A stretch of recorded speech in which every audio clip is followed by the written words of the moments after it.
Bom, boa tarde, tudo bem? Espero que sim. Já vi que vocês colocaram os nomes. Show de bola ali no, no chat. Se alguém deixou de colocar o nome, por favor, coloque o nome ali, porque eu vou acompanhar por ali quem está presente, quem está acompanhando. Tudo bem? Então, assim, não esqueça de deixar seu nome completo ali, que eu vou agradecê-los. Belezinha? Bom, sem muita demora, vamos entrar na nossa aula, porque hoje a nossa aula é muito legal, mas ao mesmo tempo o assunto é muito extenso, tem muita coisa para a gente falar. Então, quanto mais rápido nós entrarmos, mais rápido a gente ganha no tempo, beleza? Bom, deixa eu abrir aqui. Tá, vamos lá. Escândalos nos salões de arte. É um tema bem polêmico, né? Pelo que a gente pode perceber. E gera muitas coisas na nossa cabeça. E isso é normal que aconteça.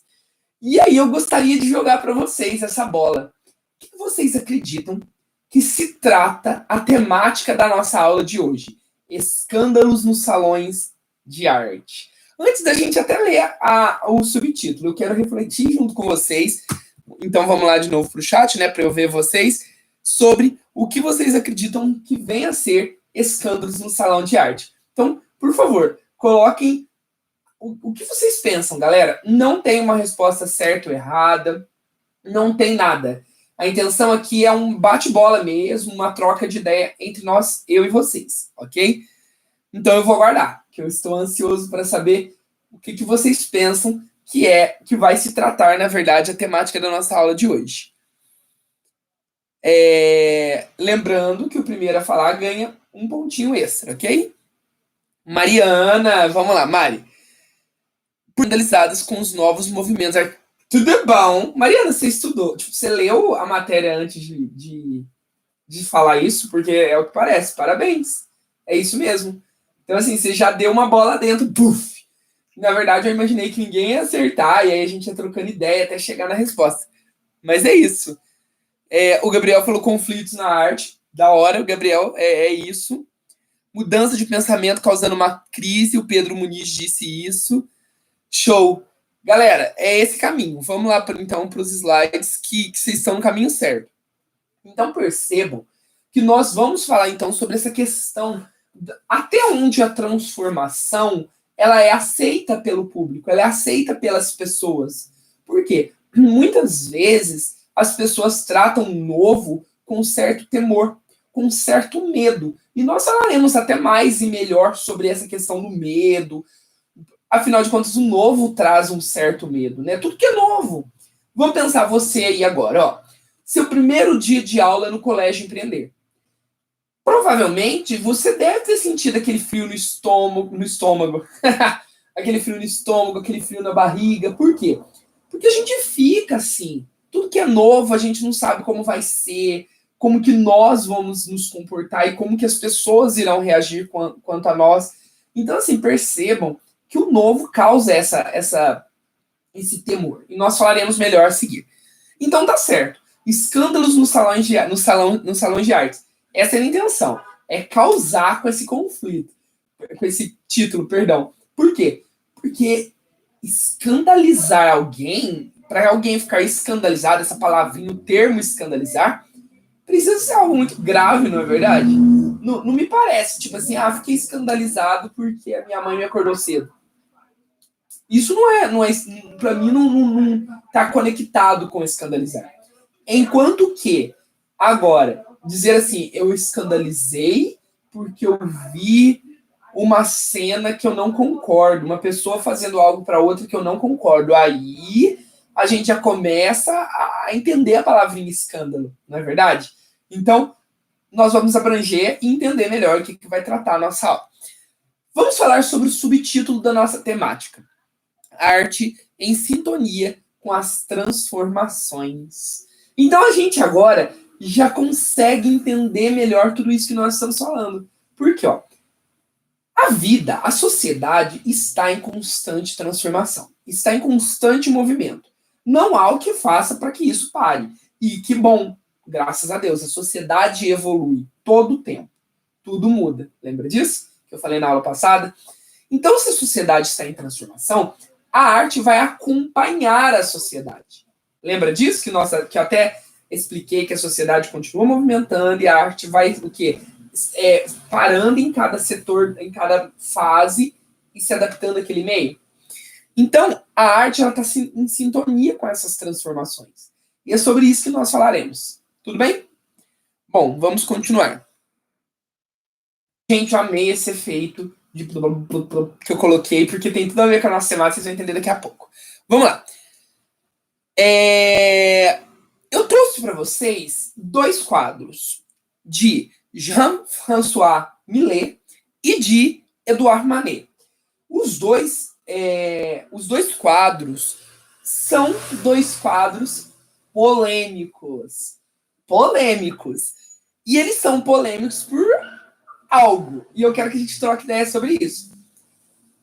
São eles alguns dos quadros que trouxeram esse escândalo para os salões de arte. O que é um salão de arte? Salão de arte é tipo um museu, onde ficam expostos esses quadros. E foram esses quadros que fizeram com que gerasse esse escândalo. E agora eu vou lá de novo para o bate-papo, para o chat, melhor dizendo, e eu quero muito que vocês me falem. Deixa eu só ver aqui o que vocês estão falando. Tá travando muito. Por ser preto e branco. Ô, galera, tá travando a minha imagem para vocês? É isso? Coloca assim para mim, ó. Coloca para mim, está travando, Luan, a sua imagem, só para eu ter uma ideia. É que eu li ali que a Mariana escreveu que tá travando, eu fiquei um pouco tenso. Tá travando, Verta? Que loucura. Porque, pra mim, parece que a internet tá boa. Pior que eu não tenho o que fazer.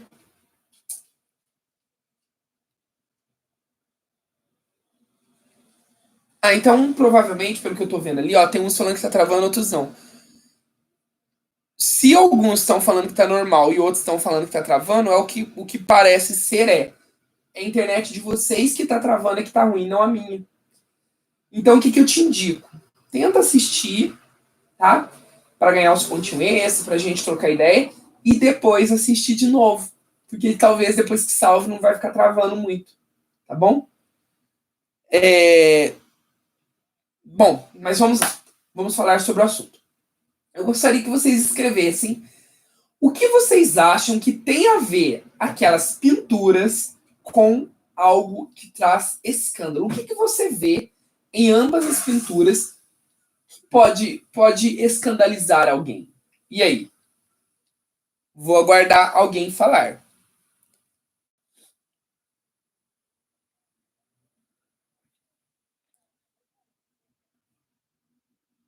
Vamos ver. Admilê, a Batata diz. Admilê retrata um cenário pobre e real de camponeses. Batata, show. É por aí. O caminho é esse. E nós vamos entender daqui a pouco por que tratar de algum cenário pobre e de camponeses pode causar escândalos. Nós veremos a seguir. O Natan falou sobre a pobreza. A Maria Fernanda falou sobre pessoas trabalhando.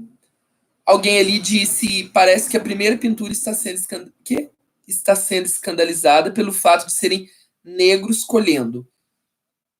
Tá. Mais ou menos. Nós vamos conversar e vocês irão entender. Eu queria que vocês falassem um pouquinho sobre a segunda. O que vocês veem de escandaloso na segunda pintura? Porque antigamente apenas os membros da nobreza mereciam ser pintados. Começando a tomar cor e forma a nossa aula de hoje. Legal, Mari? Batata. A de Manet talvez seja pela representação da mulher nua ou a metáfora que isso traz. Show! Eu vou até sair aqui, show. É isso, galera. É sobre a questão da representação da mulher nua. Vamos lá, ó. A de Manet se chama almoço na relva. Então, o nome, tudo bem, tudo ok até aqui. O problema está em termos uma mulher nua ao lado de dois homens vestidos e aparentando ser homens nobres.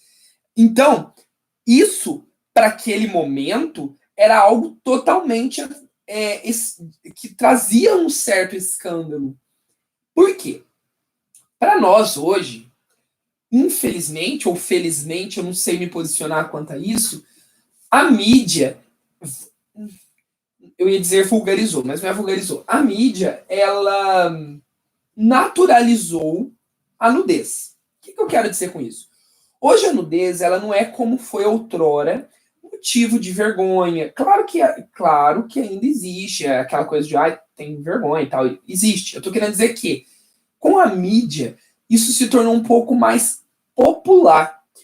Então, para nós, olhar essa pintura, que nem na verdade é uma mulher de verdade, nem na verdade é uma mulher de verdade, para nós olharmos essa pintura, a gente fica, ok, tipo, não traz tanto, meu Deus, que absurdo. Por quê? Porque nós já estamos inseridos em um processo já feito da transformação social. Então, para nós hoje, olhar isso já não causa tanto repúdio. Mas naquele momento, que não existiam, por exemplo, fotografias, uma pintura, ela era a qualificação de uma fotografia que é hoje para nós. Então, ver uma pintura nesse nível de uma mulher com dois homens e ela nua era motivo de literalmente causar escândalo. Tudo bem? Então, Manet, ao pintar esse quadro, ele sabia o que ele estava fazendo. E ele fez de uma forma assim, que modéstia à parte, eu super aprovo. E não pela nudez. Vocês entenderão a seguir por que eu aprovo. Manet, ele tinha uma visão futurística, ele tinha uma visão ampliada da coisa. Nós falaremos a seguir. Jamilé, o escândalo nisso não está em serem mulheres negras, até porque são negras, né? São negras. Mas não é esse o porém. O porém está no fato de que elas estão colhendo a sobra da colheita. Elas estão. Deixa eu até ler o nome para não falar errado, porque esse nome é de chatinho de falar. Elas são. Não, tá ali. Eu lendo na mochila, mas tá ali, ó. As respingadoras. É pin ou pin? Deixa eu ver. Respigadoras. Eu escrevi errado no slide, viu? Respigadoras. O que é uma pessoa respigador? Depois que há a colheita, existem as sobras que não foram pegas. Um respigador é aquele que vai colher essas sobras para si. Então, essas mulheres, por serem respigadoras, porque assim, ó, se não fosse o título dessa obra, talvez passasse em branco. Por quê? Talvez a gente não interpretasse que elas estavam colhendo sobras. Talvez a gente imaginasse que elas estavam colhendo. Poderiam estar no quintal da casa delas plantando. Poderia várias coisas estar acontecendo ali. Entretanto, o título nos insere no contexto. E quando o título é As Respigadoras, mostra que elas são mulheres que estão colhendo a sobra. E aí, quando a gente fala de colher a sobra, a gente faz, uma crítica social incomensurável, gigantesca. Então, imaginem para um contexto onde, como bem frisado pela Mariana, os nobres é que são retratados, os nobres é que decidem o rumo de tudo ali. De repente, ter ali fotografado, no sentido de pintura, algo ali marcado para sempre, mostrando que sim, existe pobreza naquele lugar e que sim, existem pessoas que vivem das sobras. Cara, isso é assim, querer escandalizar. Sabe assim, você vestir para matar é a mesma coisa, é querer escandalizar. Tá entendendo? Vamos continuar. Dá o que pensar. E é sem dúvida, né? Em cima desse escândalo todo que nós tratamos, isso tudo dá muito o que pensar. Vamos continuar. A pergunta: o que é escandaloso em uma época pode ser socialmente aceito em outra? E aí, pessoal, eu quero que vocês escrevam no chat e eu vou aguardar a resposta. O que foi escandaloso numa época, na próxima ou em outra, pode ser socialmente aceito? Eu gostaria que vocês escrevessem, mas não é para pôr assim, ó, sim, não, não. É para você escrever um pouquinho, para eu entender o que você está pensando, para eu entender se você está entendendo. Vamos lá. Mariana, não é que a nudez seja naturalizada pela mídia. É que hoje em dia todos têm liberdade sobre o seu corpo. Sim, Mari, concordo. Concordo com a parte de que todos sim têm liberdade sobre o seu corpo. Isso é um benefício que nós temos de vivermos na atualidade. Entretanto, quando eu digo naturalizada, eu quero dizer que hoje já não existe todo o pudor que havia anteriormente. E sem querer entrar em conflito no sentido de cogitar se é bom ou não haver pudor, eu trago essa noção de naturalidade. Quando não há pudor, há naturalidade. Pensa comigo, ó. Vamos pensar da seguinte forma. Estou tentando criar um exemplo. Essa aliança. Digamos que eu tenha vergonha de mostrar que eu namoro, eu não queria que vocês soubessem, por algum motivo. Isso é um pudor. Então, eu sempre lembro de tirar a aliança na hora de dar aula, eu sempre deixo a aliança aqui em casa. Só que, quando algo fica natural, esse pudor é perdido. E aí, eu não ligo mais de estar com a aliança e eu até aproximo da câmera. Por quê? Porque isso não é um problema mais para mim. E é isso que aconteceu. Então, eu não estou entrando aqui na área de dizer se isso é bom ou ruim. Não quero falar sobre isso hoje. Pode ser que um dia a gente converse sobre isso? Pode ser. Mas hoje não.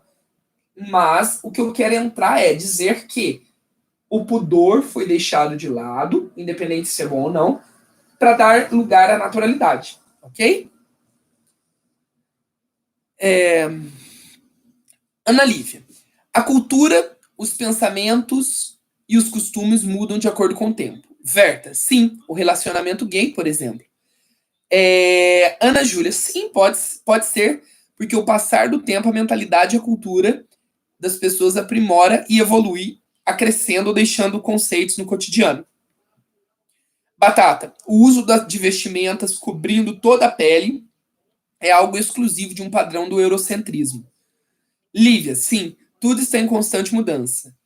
Batata, haja vista que índios, por exemplo, andavam nus. Show! Pessoal, percebam então que juntos a gente começou a entender e responder essa perguntinha. O que é escandaloso em uma época pode ser socialmente aceito em outra? Sim, pessoal. Óbvio que sim. A resposta é sim. Por que sim? Porque cada momento é ditado pelas regragens daquele momento. E ao imaginarmos que as regragens elas evoluem, porque o pensamento evolui, a gente pode sim entender que o que era escandaloso anteriormente não é hoje mais. A exemplo da própria nudez, que nós acabamos de falar. Hoje não é algo mais passível de escândalo. Claro, em cada contexto.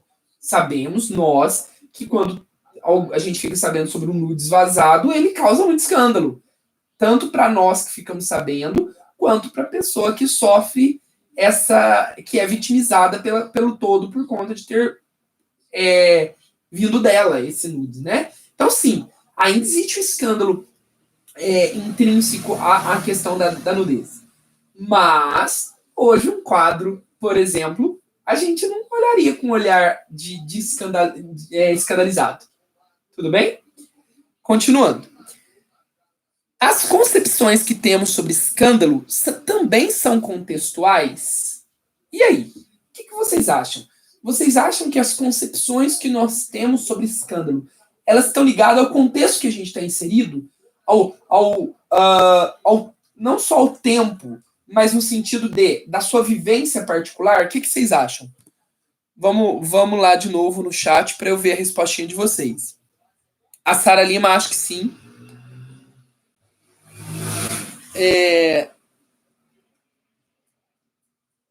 A Maria Fernanda, sim, pois há vários contextos. Legal. Show. Pessoal, pensa comigo, vamos ver se vocês conseguem entender isso. Uma pessoa que nasceu numa igreja, por exemplo, com uma pessoa que não nasceu em uma igreja, seja ela qual doutrina for, qual religião for, elas irão pensar diferente. Então percebam como que, através dessa pequena pontuação que eu acabei de fazer, a gente já consegue perceber melhor esse contexto da nossa pergunta. Por quê? Sim, o contexto individual norteia como eu vou lidar com cada coisa. É por isso, por exemplo, que ao falar de nudez, eu disse que eu não quero entrar no âmbito da gente dizer se é certo ou errado. Por quê? Porque é provável que muitos de vocês dirão para mim assim, é errado. É errado tirar foto nu. É errado fazer, por exemplo, um ensaio fotográfico nu, mesmo que chame-se de nu artístico. É errado a Globeleza, por exemplo, aparecer praticamente seminua nos comerciais de televisão. É errado nas séries e nas novelas, atores e atrizes praticamente estarem nus em cena. É errado. Tudo bem, eu não vou julgar você por isso. E pode ser que você também diga o contrário. Luan, não tem nada a ver, já era isso de, sabe, nossa, nudez, acabou. Agora as coisas são mais tranquilas, mais de boa. A exemplo das novelas e séries que a gente assiste, a exemplo dos comerciais da TV, a exemplo das fotografias de ensaio sensual artístico. Então, assim, não é problema. Tá vendo? Eu consegui trazer agora, nesse momento, para vocês, duas visões diferentes sobre o mesmo assunto. Então, percebam que, além de existir uma sociedade que vai se moldando com o tempo, sempre irá existir pessoas que pensam de forma contrária ou a favor.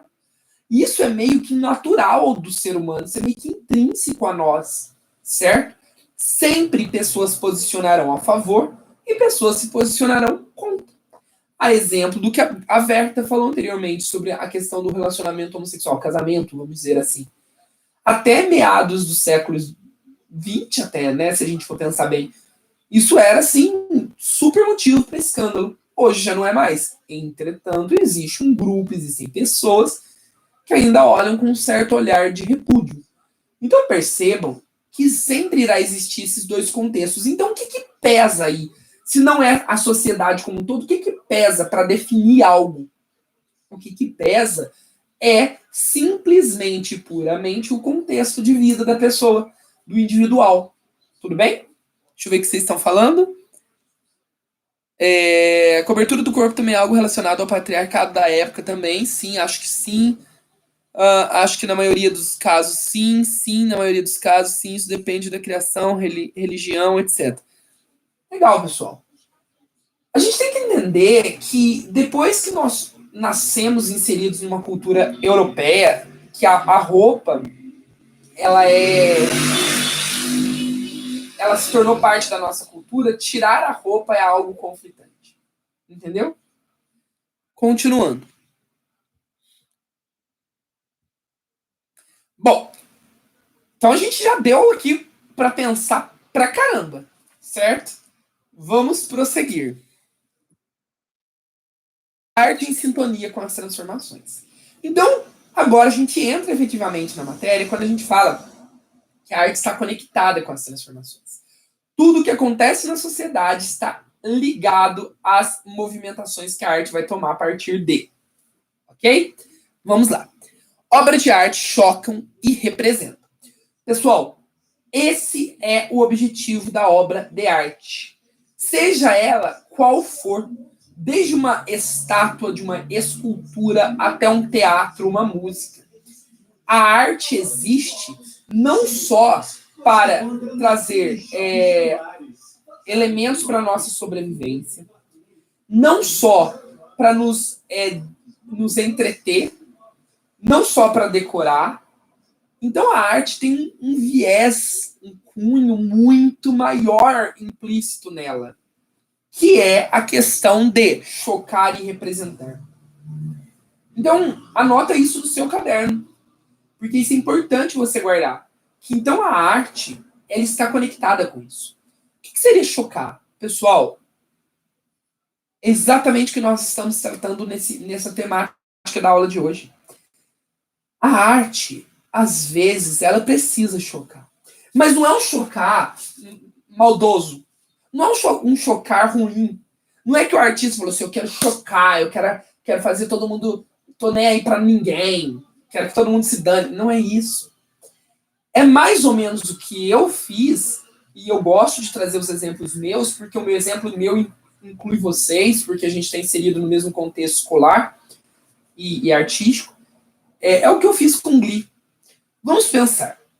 Para vocês que são novos na escola, nós fizemos um musical ano passado, no final do ano, chamado Glee, que é uma série americana que leva o mesmo nome do musical, certo? E assim, anteriormente eu tinha feito o Rei do Show, que foi uma história assim linda, maravilhosa, trata sobre sonhos e tudo mais. Só que o ano passado, na verdade, eu decidi fazer Glee. Eu sabia que eu ia enfrentar, assim, o que eu iria enfrentar não eram poucas e boas. E não foi. Houveram muitas retaliações.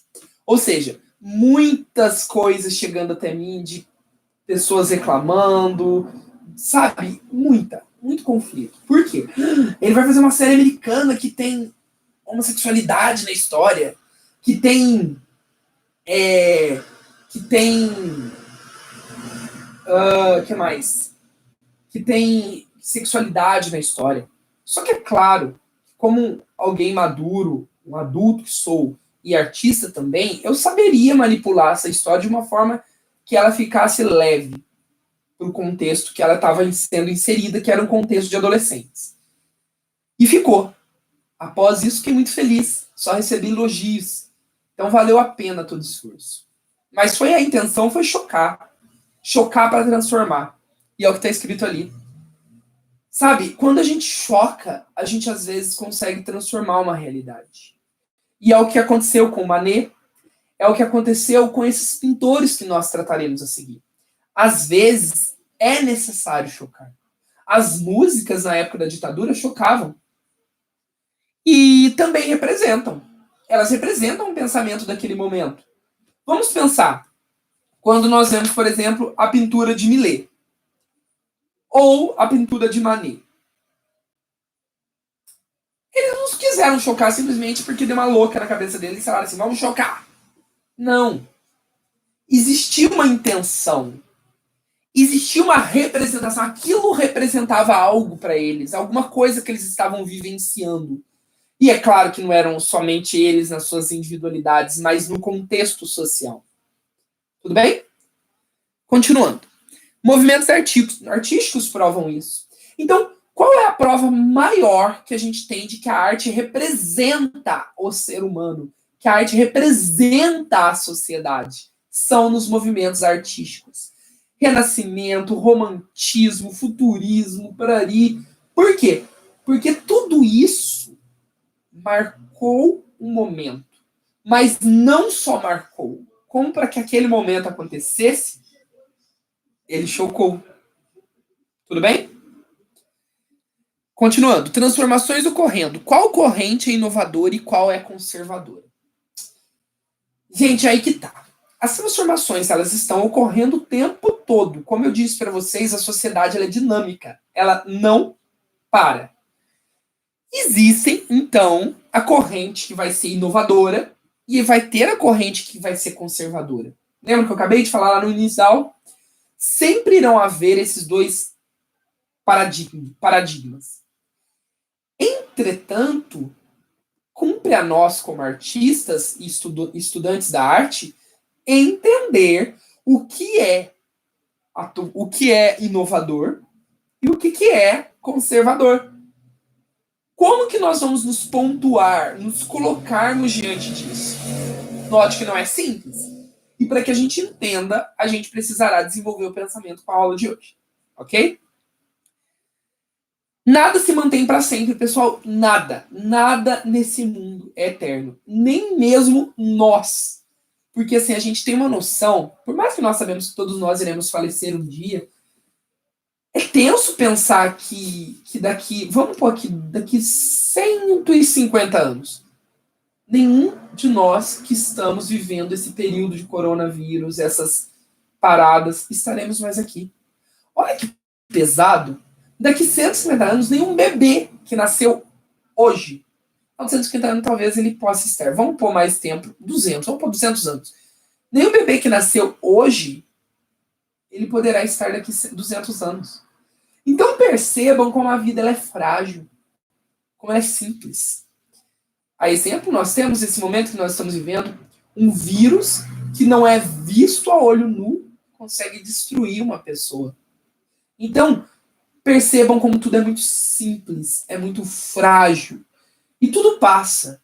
Então a gente já tem a gente precisa ter essa noção. Um pensador moderno dizia o seguinte, que quando você entende que a vida é passageira e que ela tem um fim, você passa a valorizar os meios. E é verdade. Valorize o hoje. Valorize o que você vai fazer agora, a aula que você está assistindo, a série que você vai ver depois, o estudo que você vai fazer. Valorize. Valorize, porque a vida é como um sopro. E é muito rápido. Então a gente precisa valorizar esses momentos que a gente está tendo. E em cima disso, a gente vê que nada, então. Nada. Não sou só eu, não são só vocês. Nada se mantém para sempre. Então, tudo muda o tempo todo. Se tudo muda o tempo todo, prova, então, que a arte ela vai ter que se adaptar a cada momento. Por isso que existem, então, os movimentos artísticos. Ok? Continuando. Medo da perda. Campo intelectual, novas vanguardas. Vamos por parte. Primeiro, medo da perda. Por que existe uma corrente conservadora? Por que sempre vai existir uma corrente conservadora? Pessoal, medo. A palavra é essa.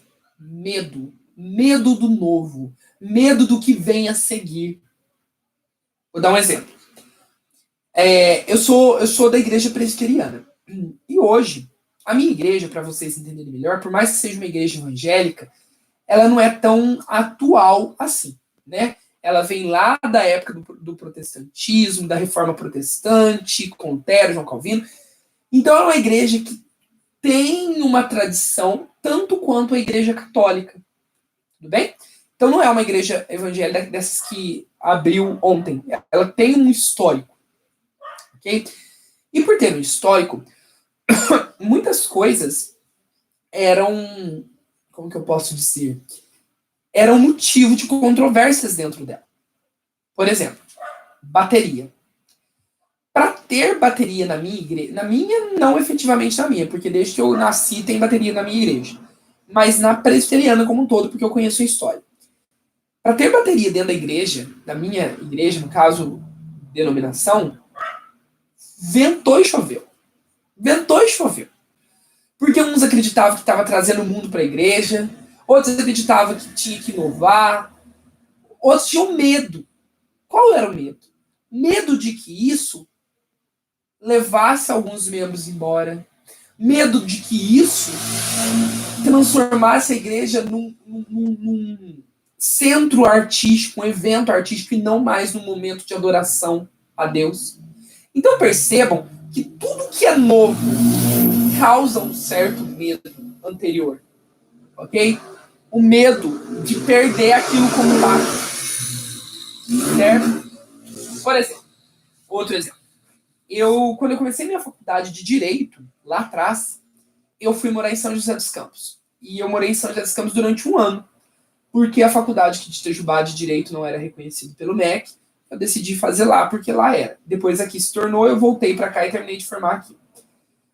E eu confesso que, por mais que eu sempre quis morar em cidade grande, e por mais que São José seja uma cidade interior de São Paulo, mas ela é uma cidade grande em relação a Itajubá, né? Eu confesso que eu não me senti bem.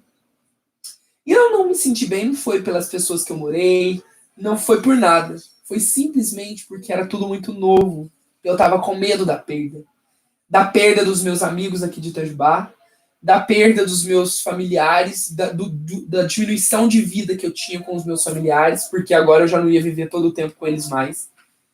Então era medo. Só que isso no começo. Depois que passaram-se mais ou menos meio ano, eu já estava super acostumado e inserido. Eu voltei para cá por outros motivos. Mas é o medo. Ele faz parte. E existe aí um medo do campo intelectual. Ou seja, até onde a arte pode transformar-nos intelectualmente. Então existe o medo disso. E as novas vanguardas vêm para quebrar esse paradigma e para literalmente inovar, uma vez que toda a arte anterior ela é embasada no intelectual, ela tinha um norte a seguir. Consegue entender? Tipo assim, era milimetricamente planejada cada coisa, como nós vimos na aula passada. As novas vanguardas inovam isso de uma vez por todas, quebrando alguns paradigmas. E quebrar paradigmas nunca acontece sem existir um medo anterior a isso. Não é verdade? Continuando. O medo do novo. Com isso, então, nós já entendemos que existe o medo do novo. Tudo bem? E eu trouxe ali para vocês a imagem que retrata a história que eu irei contar para vocês agora. É uma história muito legal. Eu vou dar até uma saidinha aqui para ver como que tá o chat, se vocês estão falando alguma coisa. São José dos Campos. Tanto que quando eu ia em outras igrejas com a Mili e eles cantavam música gospel, eu não sabia nenhuma. Nossa igreja só tocava hinos. Exato! A Batata também é presbiteriana, pessoal. Da minha igreja, inclusive. Então, assim, ela sabe o que eu quero dizer com isso. Eram músicas tradicionais, né, Bate? Ah, eu me empolgo com o Gil também. A questão... Tá, vamos lá. Show. Belezinha. Continuando, então, a nossa aula. Gente, a história que eu vou contar pra vocês, eu sou apaixonado nessa história e eu quero muito contá-la porque eu amo essa história. Vamos lá, olha que interessante. Irei contar pra vocês, então, um mito da mitologia grega, ok? Que nós falaremos sobre o medo implícito nessa história. Boa, pegue sua pipoca, sente e ouça essa história. Vamos lá. Grande caos no universo. Quando passaram a existir, a vida existia, é um mito, tá, gente? É um mito, frisando. Existia um grande caos no universo. Existia um grande caos dentro do universo porque tudo era novo, tudo era diferente, tudo era instável e incerto. Com isso, Gaia se une a Urano e decidem ambos que eles querem se unir para acabar com esse caos. Quem é Gaia? Gaia é a Terra, onde nós estamos inseridos. Urano é o céu. Então Gaia decide se unir a Urano e juntos dessa relação deles, desse relacionamento de um com o outro, nascem os seus filhos. E os seus filhos são chamados de titãs. Então, se você já jogou God of War, por exemplo, ou já assistiu Cavaleiros do Zodíaco, você vai entender melhor o que eu estou querendo dizer. Ok? Então, são gerados os titãs, os deuses titãs. Por que deuses? Porque eles foram gerados do próprio céu com a terra. Então, são gerados esses deuses titãs. Quem são eles? Os Ciclopes, os Hecatônquiros e Cronos. E existem alguns outros também, mas eu quero trazer agora, nesse momento, esses três que são os principais. Só que Urano tinha medo que um desses seus filhos, por serem poderosos também, eles conseguissem assumir o poderio do reinado dele. E Urano deixasse de reinar sobre tudo e todos. Então, o que ele faz? Ele prende os titãs no centro da Terra. Então, eles vêm para dentro da Terra, como a gente está nesse momento, preso aqui, e eles vêm para o centro da Terra para ficarem presos, porque daqui eles não conseguiriam sair e não derrubariam o poderio do seu pai, Urano. Ok? Só que Gaia, a Terra, se revolta com isso. Ela se revolta porque ela não concorda com esse empoderamento de Urano. E nem concorda com o fato de que ele queira ser o único que vai dominar sobre tudo e todos. É aí, então, que Gaia conversa com Cronos, que também, na mitologia romana, pode ser chamado de Saturno. Gaia, então, conversa com Cronos e fala para ele o seguinte: Cronos, seu pai tá com medo que vocês vençam ele e tudo mais. Se você lutar com seu pai e vencê-lo, eu lhe prometo que eu dou o poderio do seu pai para você. Então, Cronos assume a responsabilidade, a missão dada pela mãe Gaia dele. E ele consegue lutar com seu pai e castra o seu pai. Ao castrá-lo, ele não pode mais ter filhos. Mas o poder, então, de Senhor do Universo é passado para Cronos. Cronos, então, se torna o Senhor do Universo, o tempo, o dono do universo. Consegue perceber? Só que Urano, ele aparece para Cronos e diz para ele assim, ó: você me venceu. Você destruiu meu reinado. Mas eu vou te falar um negocinho aqui, querido. Você também vai ser destruído pelos seus filhos. Quando ele fala isso, pessoal, Cronos treme de medo. Medo do incerto. Medo do novo. Medo do que estava por vir. Então, Cronos tenta, de uma forma, como que eu posso falar? Bem, eu até quero usar a palavra que estava aqui na aula anterior. Conservadora. Ele quer o quê? Ele quer dar um jeito de impedir que seus filhos o vençam. Então, a partir de todos os seus filhos, a partir do momento que ele casa, né? Cronos, esqueci de falar isso, perdão, ele casa. E todas as vezes que o filho dele nasce, ele pega e alimenta-se do seu filho. A exemplo do que nós vemos na imagem destacada aqui na pintura. E para que os titãs, seus outros irmãos, não tomassem o poderio também, ele também prende seus irmãos, de forma que só ele reinasse. Ok? E ele continuou comendo seus filhos. Só que o que acontece? A mulher de Cronos não se sente confortável com essa situação. Então, ela pega seus próximos filhos e fala para Cronos que eles nasceram mortos. Mas, na verdade, eles não nasceram mortos. E ela, por exemplo, a exemplo de Zeus, ela coloca uma pedra no lugar cobre aquela pedra com manto e dá para Cronos. Cronos vai, come e se alimenta de Zeus, acreditando estar comendo o próprio Zeus, seu filho. Mas, na verdade, não era o próprio Zeus. Zeus tinha sido guardado pela mãe. Quando Zeus completa uma certa idade, a mãe conta para ele desse medo do pai. E diz que tudo que o pai fez para os seus irmãos comendo-os. Com isso, então, Zeus se revolta contra seu pai Cronos e luta contra ele. E vence Cronos. Zeus, então, liberta os seus irmãos do estômago do pai e toma agora o poder de senhor do universo. E agora Zeus, então, é o grande poderoso. E Zeus, ele divide entre ele e seus irmãos, que ainda estavam vivos, os reinados, ficando ele com os céus, que é o maior de todos, ou seja, que foi de pertencer ao Urano um dia, deixando para os seus irmãos Hades, o reino do submundo, e para o seu irmão Poseidon, os mares. Ok? E aí, ele prende os titãs. Todos os titãs. Lembra que eles já estavam presos? Eles continuaram presos e agora Cronos é preso também.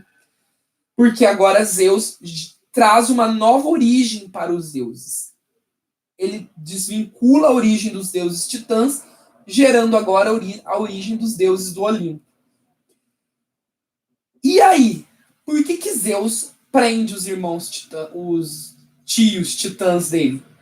Porque ele tem medo de que eles o vençam e ganhem o poderio de ser senhor do universo. Percebam como vocês percebem de interessante nessa história. Quero ouvir vocês falando.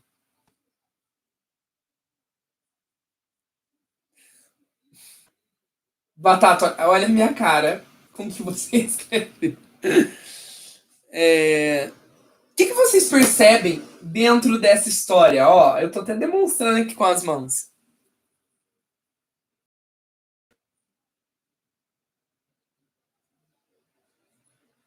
O que vocês notaram que existe de igual nessa história que nós estamos tratando? Vocês percebem alguma semelhança?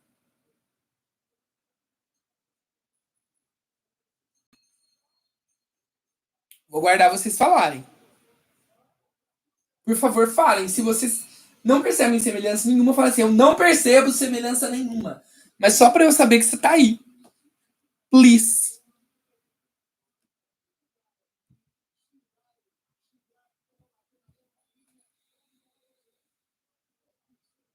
Cadê vocês?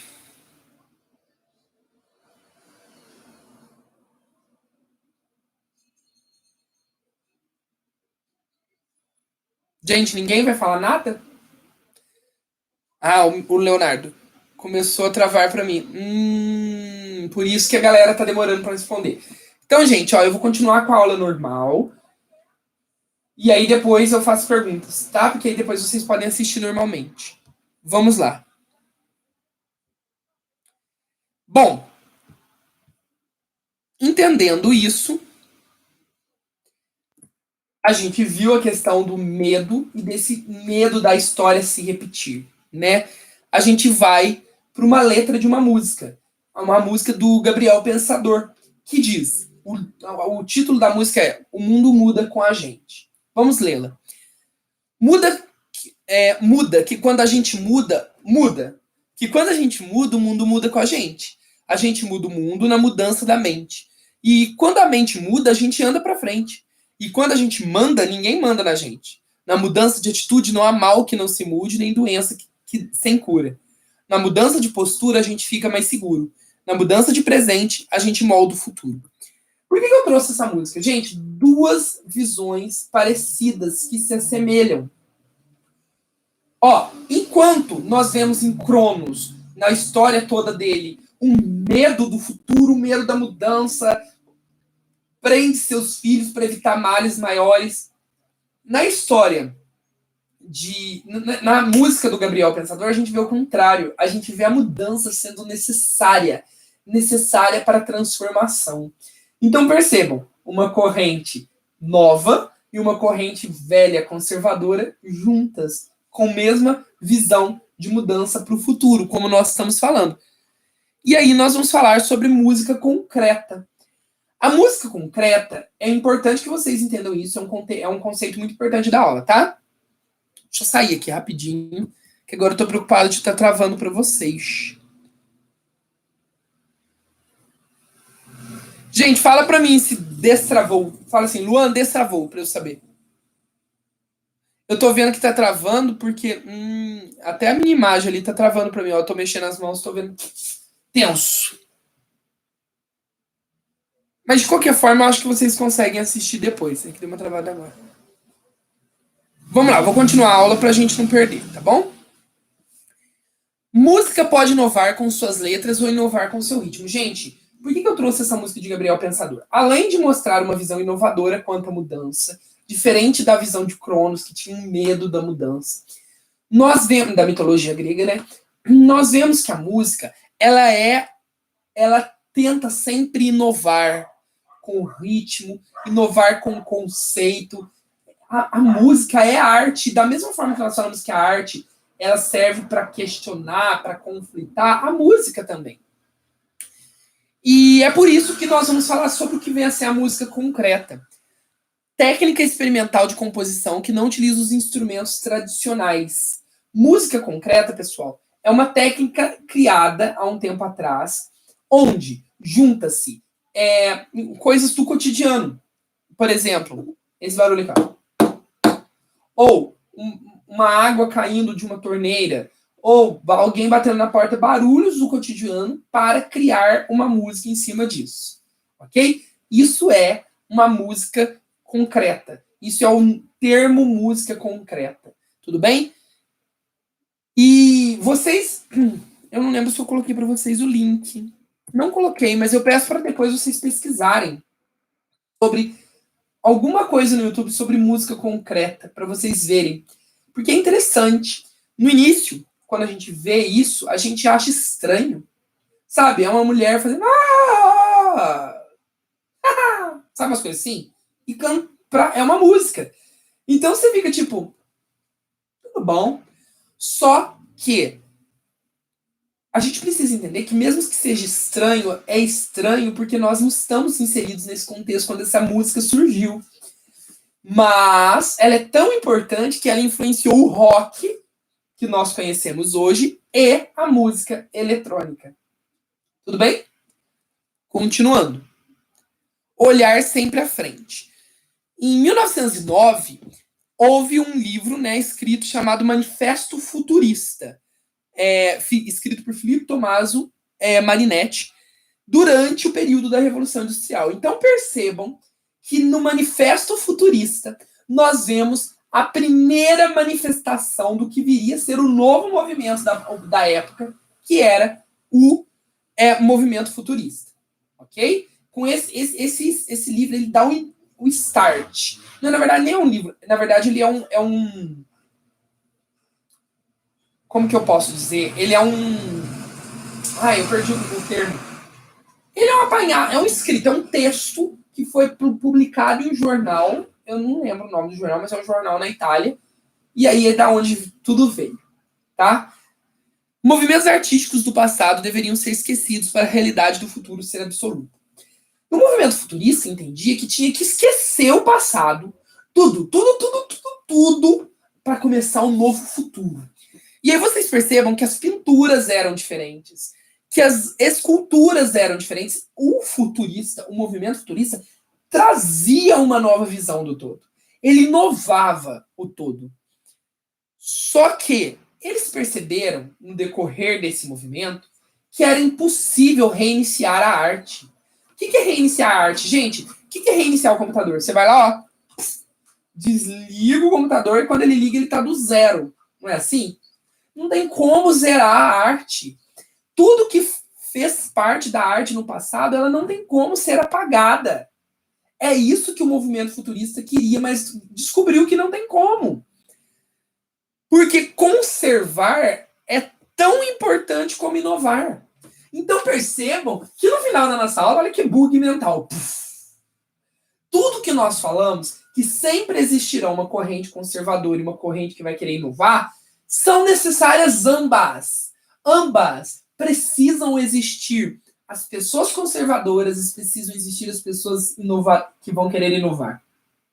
Tudo bem? Continuando. E aí nós vamos falar rapidinho aqui do teatro futurista. Nós já entendemos a música concreta, que é uma música da época do momento artístico futurístico, certo? O teatro futurista, ele é diferente também, assim como a música. Vocês viram que a música é diferente? Então, o teatro ele é chamado de teatro sintético. Por quê? Porque ele tem um jeito sintético. O que é sintético? É uma coisa sintetizada, uma coisa resumida, não é verdade? Ele não tem cenário e ele não tem enredo. Então a música futurista, ela é uma música com batidas sem ser de instrumentos comuns. O teatro futurista é um teatro sintético, é um teatro resumido, sem cenário, sem enredo. E ele trabalha muito com as experimentações, onde o ator ele experimenta coisas novas em palco. Ele não vai experimentar no ensaio para ver se vai dar certo e depois apresentar. Não, ele vai experimentar ali, na hora, de frente com o público. Ok? Objetos inusitados, interação com... Ele vai usar coisas inusitadas na cena, porque é uma experimentação, para ver qual a reação do público com aquilo. e vai interagir com o público. Então, é somente no teatro sintético onde acontece a primeira quebra da quarta parede. O que é a quarta parede? Pessoal, a gente entende no teatro que existem 4 paredes invisíveis em volta dele. Ou seja, tudo que acontece, acontece naquele mundo. As pessoas do público só estão assistindo dentro daquele aquário. Só que no teatro futurista, essa quarta parede ela é quebrada, onde então o ator pode conversar e interagir com o público, ok? E foi no teatro futurista que começa uma interação, uma aproximação do teatro com o cinema, que já existia naquele momento. Por quê? Porque começam a haver tecnologias em cena, coisas novas sendo agregadas para aumentar o teatro, para deixar o teatro mais claro e experimentando. Está experimentando para ver no que dá, ok? E é muito interessante, porque no teatro futurista nós temos teatros de duração de 2 a 3 minutos, ou seja, super rápidos e curtos, e nós temos teatros que vão começando a envolver dança e música. Então, o teatro musical começa a tomar sua forma nesse momento, ok? Teatro musical que a gente faz na escola. Esse eu coloquei o site. Conheça. Acesse esse site depois, pessoal. Acho que é 2 minutinhos de vídeo. E eu quero muito que vocês assistam para entender. Porque se você acessar, você vai entender o que é o teatro sintético que nós estamos tratando na aula. Tá bom? E para terminar, E para terminar, nós falamos do teatro futurista, nós falamos da música futurista, nós vamos falar da imagem. Retratando a imagem. A fotografia, pessoal, recursos da vivência diária. Ela faz parte do nosso dia a dia hoje em dia. Você concorda comigo? Só que, anteriormente, ela não era assim um recurso para todos. Ela era um recurso somente para as pessoas nobres. Para uma pessoa ter o seu retrato na parede da sua casa, deixa eu aproximar aqui, ó. Ela tinha que ser muito rica. Porque não era para todos. Não era algo acessível como é hoje. E é engraçado que a gente tem tudo aqui na nossa mão, que parece tudo tão, sabe, tão simples, e não era assim. A fotografia foi algo almejado por muito tempo. Só que tem uma coisa. Hoje, nós temos, por exemplo, a questão de que a memória nossa se esgota rapidinho, na verdade. A gente tira uma foto, tira foto. Às vezes você tira 30 fotos para escolher só uma. E a memória do nosso celular, a memória do nosso computador, a memória do que seja que você use para tirar foto, se esgota. Na verdade? Só que a gente precisa entender que mesmo que esteja esgotando, isso é inovador para o nosso momento. Afinal de contas, há muito tempo atrás, não existiam fotógrafos, existiam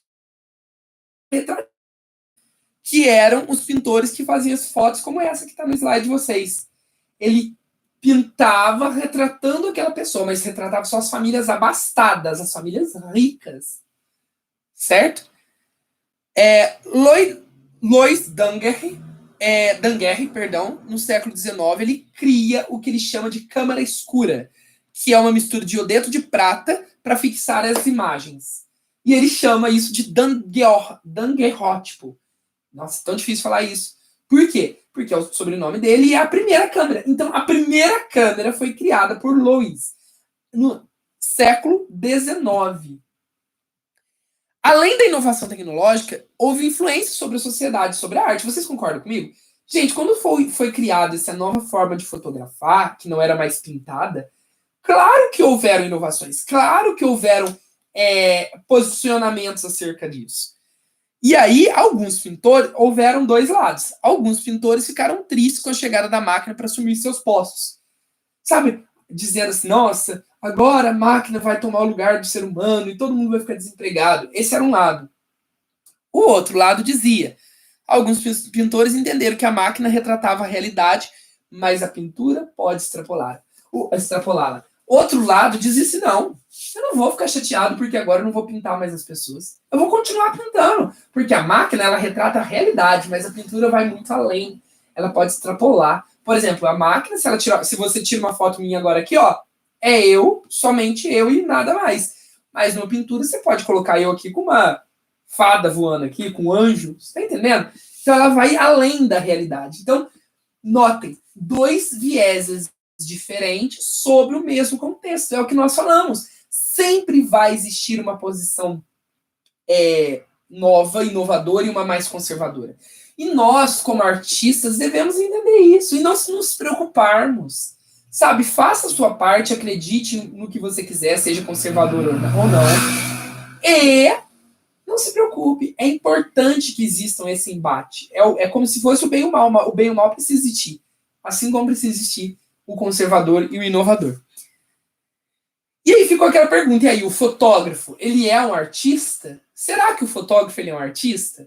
Quero deixar, terminando a sala aqui, quero deixar essa perguntinha para vocês. Leonardo viu que é uma música concreta, atenção, Leonardo. Mas agora eu deixo para vocês. E aí, vocês acham que o fotógrafo ele também é um artista ou não? Só o pintor é um artista? Escrevam ali para mim. Guilherme Abranches. Chegou agora, Guilherme. Não vou dar presença. Matheus chegou agora também. Tá. Pessoal, como eu não sei se está travando para vocês, eu gostaria que duas coisas. Que vocês escrevam no chat se vocês acreditam que um fotógrafo também é um artista ou não. Se posicionem a respeito disso. E coloquem se entenderam a aula, se tem alguma coisa que não entendeu eu gostaria de perguntar, para que a gente já possa caminhando para o nosso fim. Tá bom? Vou aguardar. O Guilherme acha que sim, o fotógrafo é um artista. O Leonardo sim, pois ele tem que pegar o ângulo da foto. Perfeito, Leonardo. Ponto para você. Gostei da sua fala. O Lucas disse eu acho que sim, a Ana Júlia acha que sim. Legal, galera. Sim, o fotógrafo ele é um artista. Ele é um artista uma vez que ele, como dito pelo Gabriel, né? Pelo Leonardo, ele tem que pegar o ângulo certo, ele tem todo um trabalho de iluminação para fazer, de cores. Então, sim, o fotógrafo também é um artista. Então, com o futurismo, nós não deixamos os pintores de lado, porque até hoje eles ainda existem e sempre existirão, porque eles extrapolam a realidade. E surgiu uma nova profissão, que seriam os fotógrafos. Então, diferente do que pensava que a máquina assumiria o lugar dos seres humanos, muito pelo contrário, a máquina abrangeu uma profissão a mais, que são as dos fotógrafos. Ok? É isso. O trabalho de arte eu fiz um objeto com uma boca, já que seria inspirado no artista, tá certo? Sim, pessoal, está certo. Pode fazer o que vocês quiserem. Não tem uma forma específica, tá bom? O trabalho Verta, eu imagino que seja. É um trabalho tanto. Verta, concordo plenamente. Bom, Verta, eu entendi a aula, sim, obrigada. Que bom que você entendeu, Verta. Um beijão no seu coração. Vou aguardar alguns de vocês dizer que entendeu também, para eu ficar tranquilo e seguro de que deu para entender. O Lucas Juan, eu fiz uma xícara com dedo. Show, Lucas. Nossa, quero muito ver, tô ansioso, na verdade. A Lívia, Luan, você pode adiar um pouco a entrega do trabalho? Lívia, me chama no privado que a gente troca lá. Por que não? Porque a tarefa eram todas para hoje e esse trabalho foi dado há muito tempo. Mas me chama no privado e a gente troca ideia lá, tá bom? Entendi a aula, Maria Fernanda. Show. Matheus entendeu. Um abraço, Matheus, no seu coração. O Natan entendeu. Então, show, galera. Como a maioria tá falando que entendeu, eu quero acreditar que deu para entender. Eu vou ficando por aqui. Muito obrigado por vocês existirem. Fico muito feliz, muito grato. Eu adoro dar aula para vocês. Falar nisso depois, eu não sei se foi aqui ou no segundo ano que entrou um aluno novo. Depois, se foi aqui, ajudem me passem o WhatsApp dele pra gente trocando ideia, para eu mandar as aulas para ele. Bom, é isso. O Saulo, Luan, pode entregar o exercício hoje até meia-noite? Não. Por quê, Saulo? Vou explicar. Vocês sabem que eu sou, assim, muito de boa. Só que, assim, eram 8 exercícios, tudo bem?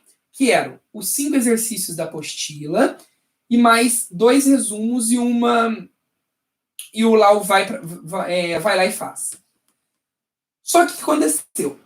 Alguns alunos da sala de vocês conversaram com o Rogério e desnecessariamente mandaram para ele o print da tarefa que eu dou para vocês, o que não precisa mandar, porque ele sabe ler, ele tem acesso ao Drive. Mas ok, quis mandar, mande.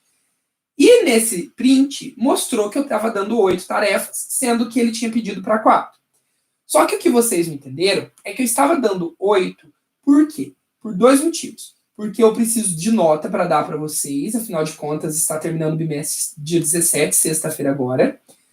E também porque, em cima dessa tarefa que eu dei, eu queria saber até onde vocês tinham entendido para prosseguir com o conhecimento. Mas tendo em vista essa reclamação, o Rogério, gente, a gente é parça, então quero que vocês entendam isso. Não adianta reclamar para ele achando que vai causar. Aí ele veio e falou comigo, Luan, o que você acha? Você acha que eu converso com eles para manter as 8 ou não? O que a gente pode fazer? Falei, ô Rogério, vamos fazer o seguinte, como são 8, eu deixo quarta para essa semana, 4 para essa semana e 4 para a semana que vem. Tudo bem? Ele falou, tudo bem, Luan. E a gente fechou assim. Só que então, já que vocês reclamaram, a gente sim vai manter 4 atividades para hoje e 4 para a semana que vem. Só que agora eu vou manter até as 18 horas e não vou receber além disso. Então, é até 18 horas. Se mandar depois das 18 horas, embora eu não vou ver hoje porque o meu e-mail só abre amanhã, os e-mails que estiverem por área depois das 18 horas, eu não vou pontuá-los. Ok? É assim. Vocês reclamam, eu me adequo à reclamação, mas também, infelizmente, algumas coisas precisam ser mantidas, como os horários. Tá bom? Segundo ano, Matheus. Valeu, eu não sabia de qual ano que o novo é. Mas beleza. Pessoal, então a gente vai ficando aqui. Um beijão para vocês. Tamo junto. Espero que vocês tenham gostado da aula. E até mais. Valeu!